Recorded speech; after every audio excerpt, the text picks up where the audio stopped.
మొన్న 13వ తారీఖు జరిగిన ఇన్సిడెంట్ తర్వాత నేను హాస్పిటల్లో 2-3 రోజులు ఉండటం జరిగింది. ఆ టైంలో కొంచెం అంటే మా ఇంటి దగ్గర ఎవరో అనుమానాస్పదంగా తిరగటం అలా అనిపించి కొంచెం అంటే వాళ్ళందరికీ ప్రాణహాని ఉందనే అనుమానం నాకు వచ్చింది.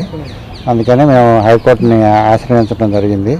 వారు ఏమన్నారంటే ఓకే, మేము ప్రొటెక్షన్ గురించి అడిగితే సరే ఇక్కడ ఎస్పీ ఆఫీస్కి, అట్లాగే తెనాలి ఏఎస్పీ, స్టేట్ ఎస్హెచ్ఓకి, అట్లాగే సిఎస్ గారికి, ఎలక్షన్ కమిషన్ ఆఫ్ ఇండియాకి, అట్లాగే ఎలక్షన్ కమిషన్ ఆఫ్ ఆంధ్రప్రదేశ్కి రిప్రజెంటేషన్లు ఇవ్వండి, మీకు తగిన ప్రొటెక్షన్ ఏర్పాటు చేస్తూ ఉన్నారు.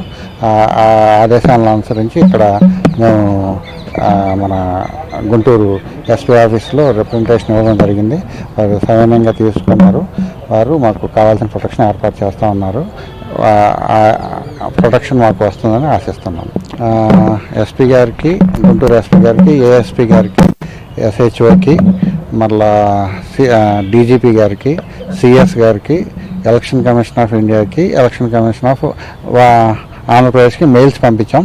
బట్ కలవడానికి ప్రయత్నిస్తాను. అదే ప్రొటెక్షన్ అనుమానాస్పదంగా ఇంటి దగ్గర జనాలు తిరుగుతూ ఉన్నట్టుగా అనిపించింది. సో ప్రాణహాని ఉందని నాకు వాళ్ళ అనుయాయుల వల్ల, ఎమ్మెల్యే గారి అనుచరుల వల్ల, ఎందుకంటే మొన్న మీరు చూసుంటారు ఆ వీడియోల్లో వాళ్ళు ఏ రేంజ్లో మమ్మల్ని అటాక్ చేశారో, అట్లా కొంచెం అనుమానాస్పదంగా మూమెంట్స్ చూసి కొంచెం మన జాగ్రత్తలో మనం ఉందాము అని చెప్పేసి రిప్రజెంటేషన్ ఇచ్చాము.